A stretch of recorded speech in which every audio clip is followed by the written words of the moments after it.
नमस्कार दोस्तों, स्वागत है आप सभी का आपके अपने परिवार स्टडी शाला 2.0 में।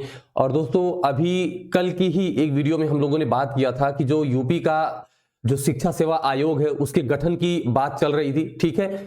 और उस समय तक जो उसका ऑफिशियल लेटर था वो जारी नहीं हुआ था, केवल ट्विटर पर पोस्ट आई थी और उसके माध्यम से मैंने आप लोगों को बताया था कि क्या क्या चीजें उसमें होने वाली हैं। लेकिन अभी जो है उसके जस्ट 1-2 घंटे बाद एक ऑफिशियल लेटर भी जारी हुआ है, ठीक है। तो उस लेटर को हम लोग थोड़ा सा देखेंगे और जैसा कि मैंने बताया था कि यूपी टेट को लेकर के क्या संभावना हो सकती है, वही चीज वहां पर निकल के आई। मैंने आपसे कहा था कि यूपी टेट के नंबर्स भी जोड़ने की बातें हो सकती हैं कि वो जुड़े, तो आप यूपी टेट के लिए भी तैयार रहिए, ठीक है। तो अब वही सारी चीजें यहां पर आ गई हैं कि यूपी टेट का कितना जुड़ेगा, जो यहां पर आपको 1/4 वाला मामला दिख रहा है, ठीक है। तो आज इन सभी चीजों पर हम लोग बात करेंगे। उस वीडियो में कमेंट बॉक्स में बहुत सारे लोगों के क्वेश्चंस आए थे, उन सभी लोगों के क्वेश्चन का आंसर इस सेशन में पूरा का पूरा रखा गया है। तो आपकी जितनी भी क्वेरीज है, मुझे लगता है कि इस वीडियो को देखने के बाद आपकी क्वेरीज खत्म हो जाएंगी, ठीक है। तो चलिए हम लोग वीडियो को शुरू करते हैं। सबसे पहले मैं आपको जो है जो लेटर जारी हुआ था वो मैं दिखाता हूं, ठीक है। चलिए देखिए, ये जो आपका लेटर जारी हुआ था कि शिक्षा सेवा आयोग एवं उत्तर प्रदेश माध्यमिक शिक्षा सेवा आयोग के सम्मेलन का प्रारूप, तो कैसे उनको मिला के एक कर दिया जाएगा, जिसे किस नाम से जाना जाएगा, उत्तर प्रदेश शिक्षा सेवा आयोग के नाम से जाना जाएगा, या इसे एक और नाम से भी जाना जा सकता है, उत्तर प्रदेश राज्य शिक्षा सेवा आयोग के नाम से भी जाना जा सकता है। ये आप ध्यान में रखेंगे, ठीक है। अब देखिए, ये मैं क्यों बता रहा हूं कि ये भी आपको ध्यान में रखना। आप टीचिंग फील्ड से रिलेटेड हैं, टीचिंग एग्जाम्स की तैयारी कर रहे हैं, तो आपसे क्यों ना परीक्षा में ये पूछ ले कि जो उत्तर प्रदेश शिक्षा सेवा आयोग गठित हुआ उसमें कितने सदस्य हैं उसमें टोटल। तो आपको ये भी जानना है कि इसमें जो है एक अध्यक्ष होंगे, ठीक है, एक अध्यक्ष होंगे और 14 कुल क्या होंगे, सदस्य होंगे। तो ये आपको ध्यान में रखना है, टोटल 15 होंगे, 14 सदस्य और एक अध्यक्ष होंगे, ठीक है। तो ये आपको ध्यान में रखना है। इसके बाद अगर हम बात करें कि और इसमें क्या क्या चीजें होंगी, देखिए ये 3 तरीके से परीक्षाएं कराएगा। कौन कौन सी परीक्षाएं कराएगा ये भी आप देख लीजिए। एक का वर्ग की परीक्षा, खा वर्ग की मतलब ग्रेड ए, ग्रेड बी और ग्रेड सी की परीक्षा कराएगा। अब ए वाले में उच्च शिक्षा आएगा, बी वाले में माध्यमिक शिक्षा और सी वाले में प्राथमिक शिक्षा आएगा, ठीक है। ये आपको ध्यान में रखना है। अब आगे क्या क्या चीजें होने वाली हैं ये एक एक करके हम लोग देखते हुए चलेंगे। जैसे अब देखिए, जो गा वर्ग की जो सेवाएं होंगी उनके बारे में क्या दिया है। जो आप प्राथमिक शिक्षक भर्ती की तैयारी कर रहे हैं तो सबसे ज्यादा इंपॉर्टेंट जो है आपके लिए यही होगा, तो इसी के बारे में मैं ज्यादा चर्चा करने वाला हूं, ठीक है। उसके बाद आपके जितने भी क्वेश्चंस आपके मन में उठ रहे हैं सारे क्वेश्चंस यहां पर सॉल्व हो जाएंगे। आप वीडियो को पूरा देखा करिए, क्योंकि कल की जो वीडियो थी उसमें भी जो चीजें मैंने बताई थी उसी को फिर से क्वेश्चन में आप लोग पूछते हैं। तो जब आप वीडियो पूरा देखेंगे तो आपको पूछने की जरूरत नहीं पड़ेगी, ठीक है। चलिए देखिए, यहां पर लिखा है कि जो गा वर्ग मतलब प्राथमिक शिक्षक भर्ती जो होगी वो कैसे होगी, उसकी क्या प्रक्रिया होगी, थोड़ा सा यहां पर बताया गया है। तो देखिए क्या है, प्राथमिक शिक्षा में सहायक प्राध्यापकों की भर्ती हेतु साक्षात्कार नहीं होगा। तो पहली चीज है कि इंटरव्यू नहीं होगा, यहीं पर क्लियर कर दिया गया है। ये भी क्वेश्चन आया था तो मैंने आगे क्वेश्चन फॉर्मेट में भी रखा है। आगे देखिए, इस परीक्षा में अभ्यर्थी के भाषा ज्ञान, शिक्षक अभिरुचि और सामान्य अध्ययन पर आधारित लिखित परीक्षा होगी, ठीक है। एवं केंद्र सरकार अथवा राज्य सरकार द्वारा अर्हता निर्धारित टीईटी अथवा सीटीईटी, मतलब इसमें यूपी टीईटी और सीटीईटी मतलब सीटेट भी इसमें वैलिड होगा, दोनों वैलिड होंगे। ये आपको यहीं पर क्लियर कर दिया गया है। अब कहा गया कि इनके 1/4 अंक, अब जहां जैसे ही 1/4 अंक यहां पर लिख करके आया, अब यहां पर सारी प्रक्रिया उसके आगे की बदल गई। कैसे बदल गई, ये कहा गया कि 1/4 अंक लिया जाएगा, उसमें प्रक्रिया कैसे बदल गई। अभी सुपर टेट की जो परीक्षा होती उसके बाद चयन होता, उसमें एकेडमिक मेरिट होता और सुपर टेट की परीक्षा का मेरिट होता, लेकिन अब इसमें तुरंत जोड़ दिया 1/4 अंक किसका जुड़ेगा, ये जुड़ेगा यूपी टीईटी का, मतलब 25% आ जाएगा टीईटी का।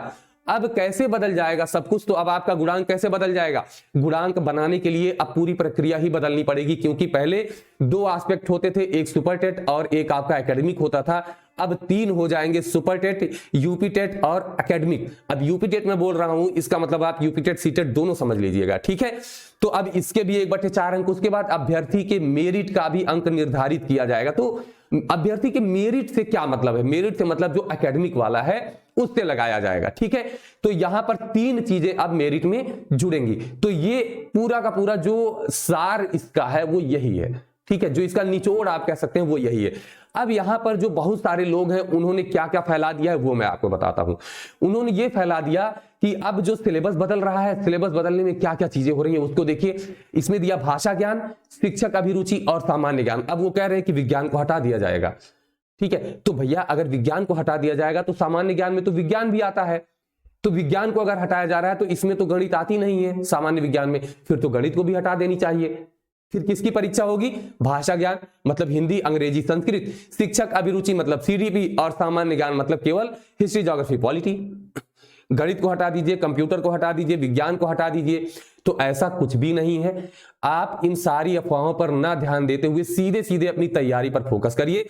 बार बार अपना समय इधर उधर गंवाने और उसमें परेशान होने की कोई जरूरत नहीं है। जब दिमाग में कोई चीज घुस जाती है, घर कर जाती है ना, तो वो बार बार पेच करती है कि पता नहीं सिलेबस बदल जाएगा क्या, इसको पढ़े कि ना पढ़े। तो ये सब ना सोचिए।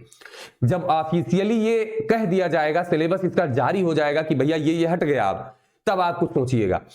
ज्ञान कहीं जाता नहीं है, ठीक है। अगर आप अभी नहीं पढ़ेंगे तो बाद में अगर वो रखा गया तो फिर आपके लिए समस्या। अगर अभी से पढ़ रहे हैं, हटा भी दिया गया, तब भी वो चीजें आपके सामान्य ज्ञान में आकर के काम देंगी ही देंगी, ठीक है। तो इसीलिए आपसे बार बार मैं कह रहा हूं कि आप पढ़ाई पे फोकस करिए। अब आपके क्वेश्चंस को मैं बताता हूं कि आपके क्या क्या क्वेश्चन आ रहे हैं, तो उनका आंसर आपका क्या क्या रहेगा। देखिए, पहला, क्या एकेडमिक का मेरिट हटेगा? तो मैंने अभी अभी बता दिया कि एकेडमिक जुड़ेगा, सुपर टेट और यूपी टेट वाला भी जुड़ेगा, और सुपर टेट वाला जुड़ेगा, यूपी टेट वाला जुड़ेगा और एकेडमिक भी। क्यों? क्योंकि वहां पर लिखा गया है सीधे सीधे, ठीक है। तो ये आप ध्यान में रखेंगे कि वो हटेगा नहीं, वो भी रहेगा। परसेंटेज सबका कम कम कर दिया जाएगा। अब ये देखिए, कुछ लोगों का कहना है कि अब टेट और सी टेट पर ही होगा, तो ये ऐसा नहीं हो रहा है फिलहाल, अभी तक के लिए तो नहीं ऐसा हो रहा है। अब कई सारे लोगों का कमेंट आया था कि एकेडमिक हटना चाहिए। भाई देखिए, ये गवर्नमेंट के हाथ में एकेडमिक हटना चाहिए कि नहीं हटना चाहिए, इसके बारे में हम आप कुछ नहीं कर सकते। सीधी सा एक ही काम कर सकते हैं कि आप यूपी टेट, अब तो उन लोगों के लिए और भी फायदा है जिनका एकेडमिक कम था, ठीक है। क्योंकि एकेडमिक कम था, हो सकता है कि अब एकेडमिक वाला भारांक थोड़ा सा कम कर दिया जाए, 40% था उसको घटा दिया जाए और यूपी टेट वाला बढ़ा दिया जाएगा, या स्टेट वाला हो सकता है वही रहने दिया जाए, ठीक है। तो अब उनके पास अभी तक क्या था, एकेडमिक में कोई परिवर्तन नहीं किया जा सकता, आप केवल सुपर टेट में मेहनत कर सकते थे। अब आप यूपी टेट और सुपर टेट दोनों में मेहनत करके ये वाला जो आपका मेरिट था उसको थोड़ा सा और बराबर कर सकते हैं, संभावनाएं बढ़ गई हैं, ठीक है। तो ये आपको ध्यान में रखना है। इंटरव्यू होगा कि नहीं होगा, तो उच्च शिक्षा में होगा, माध्यमिक शिक्षा में भी दिया है कि होगा, जबकि एलटी ग्रेड में इंटरव्यू नहीं होता है।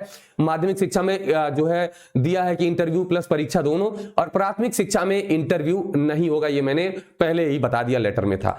आगे है, क्या एग्जाम पैटर्न बदल जाएगा? तो भैया एग्जाम पैटर्न वगैरह नहीं बदल रहा है, एग्जाम पैटर्न वही है, लिखित परीक्षा ही होगा, बहुविकल्पीय होंगे। अब आप लोग लिखित परीक्षा का मतलब ये समझ लेते हैं कि 68,500 में जैसे उत्तर लिखना था वैसे, ऐसा नहीं है। लिखित परीक्षा बहुविकल्पीय वाला जो आपका आता है उसी को डिनोट किया जाता है यहां पर, तो ये आपको ध्यान में रखना है, ठीक है। तो लिखित परीक्षा, अब परीक्षा का पैटर्न जैसे केवीएस ने बदल दिया, अब लोगों को लग रहा है कि सारी चीजें बदल ही जाएंगी हर जगह पर। तो देखिए, अभी तक के लिए तो आपका यही है कि 150 नंबर ही रहेगा सुपर टेट में, तो हमें जहां तक उम्मीद है कि भैया यही रहेगा, बदलेगा नहीं, ठीक है। अब सिलेबस की क्या क्या संभावनाएं लोग लगा रहे हैं, तो मैं ये भी कह रहा हूं कि सिलेबस नहीं बदलेगा। कोई चीज काटी जाए, ये तो यूपी गवर्नमेंट में संभव नहीं है कि कोई चीज सिलेबस में कम कर दिया जाए। हाँ, ये हो सकता है कि कुछ चीजें बढ़ाई जाए, जो कि मैंने कल की वीडियो में बताया था, जैसे हिंदी ग्रामर में जहां जहां विवाद आते हैं उनको बढ़ा दिया जाए, ये संभावनाएं बन सकती हैं, ठीक है। तो ये आप ध्यान में रखिए कि सिलेबस भी अभी के लिए तो नहीं बदल रहा है, आगे जो भी होगा उसके बारे में बात की जाएगी। अभी आप लोग अपना मेन जो सब्जेक्ट है उसको कवर करिए। जैसे सीडीपी नहीं बदलेगा, सीडीपी कवर करिए, जीएस नहीं बदलेगा, जीएस कवर करिए, ठीक है। हिंदी है, जितना लैंग्वेज वाला है, हिंदी, संस्कृत है, अंग्रेजी, उसको आप कवर करिए, ठीक है। बाकी मैथ कवर करिए, मैथ को तो निकाला नहीं जा सकता, ठीक है। तो ये सारी चीजें अभी से आप कवर करिए, ठीक है। और साइंस भी मैं कह रहा हूं कि साइंस नहीं निकलेगा, तो आपको पढ़नी तो सारी ही चीजें हैं, पढ़ते रहिए। चयन प्रक्रिया की बात एक बार कर लेते हैं कि लिखित परीक्षा पहले सुपर टेट, ठीक है, उसका भी गुणांक जुड़ेगा, यूपी टेट, सी टेट। अब यहां पर आप बार बार मत पूछिएगा कि सी टेट जुड़ेगा कि नहीं जुड़ेगा, जुड़ेगा, यूपी टेट हो या सी टेट हो दोनों मान्य होगा। और उसके बाद लिखा है अभ्यर्थी के मेरिट का अंक, तो इसी का अंदाजा लगा सकते हैं आपकी एकेडमिक भी जुड़ेगा। तो 3 चीजें यहां पर अब की बार जुड़ने वाली हैं, ठीक है। अब यहां पर कई लोगों का प्रश्न था कि सर यूपी टेट में अच्छे नंबर है तो परीक्षा दें या ना दें। किसी ने लिखा कि 110 नंबर है, किसी ने लिखा 121 नंबर है। अगर आपकी क्षमता है ये कि आप 110 प्लस कर सकते हैं, 121 प्लस कर सकते हैं, तो बिल्कुल आप यूपी टेट दीजिए। अगर आप एक भी नंबर इसको बढ़ा ले गए तो वो हो सकता है कि आपका सिलेक्शन वही दे जाए, ठीक है। दूसरी चीज ये है कि कई लोगों ने क्वेश्चन किया था कि सर अगर मेरा नंबर मान लीजिए कम आता है, अब की बार मैं भरता हूं, तो क्या पिछली वाली मार्कशीट नहीं मानी जाएगी? भैया आप दोनों में से जिसमें आपका ज्यादा नंबर होगा आप वही लगाइएगा, ठीक है, वो सारी मान्य होंगी। तो ये भी आपका क्लियर हो गया। तो यूपी टेट वाला क्लियर। अब तैयारी कैसे करें यूपी टेट और सुपर टेट की एक साथ? तो यूपी टेट सुपर टेट का जितना भी सिलेबस है सब एकदम सेम है, ठीक है। तो अगर आप यूपी टेट की तैयारी कर रहे हैं तो आपका सुपर टेट भी उसके साथ साथ तैयार हो ही रहा है। तो आप एकदम जम के खाली तैयारी करिए, ठीक है, इधर उधर भटकने की जरूरत नहीं है। आगे अगर हम बात करें कि गुणांक कैसे बनेगा, तो अभी पहले कैसे बनता था? एकेडमिक का आपका 40% लिया जाता था, मतलब हाई स्कूल, इंटरमीडिएट, ग्रेजुएशन और बीटीसी या बीएड या डीएलएड आप जो भी हैं उसका 40% लिया जाता था, 10% चारों का। उसके बाद आप सुपर टेट का आपका 60% वेटेज रहता था, ठीक है। अब अगर इसमें यूपी टेट भी जुड़ जाता है, जो आपका जो अर्हता परीक्षा अगर ये जुड़ जाती है, तो इसमें academic, UP TET, C TET और सुपर टेट, ठीक है। तो ये आपकी तीनों चीजों को मिला करके बनेगा। अब ये तो आपका कर दिया है कि 1/4 अंक। अब ये गुणांक बनेगा परसेंटेज में, तो ये 25% तो पहले कह दिया है कि ये जुड़ेगा, लेकिन सुपर टेट और एकेडमिक का अभी कुछ नहीं कहा गया है कि कितना कितना परसेंट जुड़ेगा। अब आप ये मत कहिएगा कि यही पूरा एकदम सर ने कह दिया तो यही सब कुछ होगा, नहीं, मैंने ये बताया है कि 25% यहां कहा गया है। अब परीक्षा में ये परसेंटेज अंक किस माध्यम से जोड़ते हैं, सारी चीजें वहां पर देखनी है कि ये 25 उन्होंने कहा कि 25 मतलब 1/4 जुड़ेगा। 1/4 का मतलब 25% हो गया, 1/4 अंक लिखा था वहां पर, ठीक है। अब ये अंक में जोड़ेंगे कि 1/4 अंक जोड़े, या इसी के परसेंटेज को जो 25% आएगा इसी का कुछ जैसे निकाल दें कि इसका 10% जुड़ेगा, 25% का 10% जोड़ेंगे गुणांक में। ये सारी चीजें भी हो सकती हैं, ये अभी संभावनाएं हैं, जैसा भी होगा आपको आगे बताया जाएगा। लेकिन ये आप जान के चलिए कि अब यूपी टेट को भी जोड़ा जाएगा, तो यूपी टेट के लिए भी आप तैयार हो जाइए, उसकी भी तैयारी आप करते रहिए, ठीक है। हाँ, किसी ने कमेंट किया था कि सर कोर्ट ने तो ये आदेश दिया था कि ये केवल अर्हता परीक्षा है, सी टेट, यूपी टेट, ठीक है। तो अभी जो ये लेटर जारी हुआ है, लेटर में ये लिखा है ना कि जो ये आयोग होगा वो ये सारे निर्णय लेने में सक्षम होगा।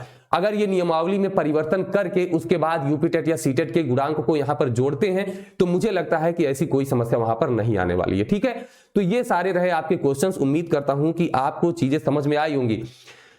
सबका निष्कर्ष केवल एक निकल रहा है कि आपको परिवर्तन कुछ नहीं हो रहा है, आपका परिवर्तन केवल इतना है कि आपको और ज्यादा मेहनत करनी है। अभी तक आप ये सोच रहे थे कि यूपी टेट को छोड़ देते हैं, अब आपको यूपी टेट से लेके सुपर टेट तक सब एकदम जम के तैयारी करनी है, ठीक है। बाकी यहां पर बहुत सारी चीजें प्लान की जा रही हैं आपके लिए, जब मिलनी शुरू होंगी तो बहुत अच्छे से मिलेंगी।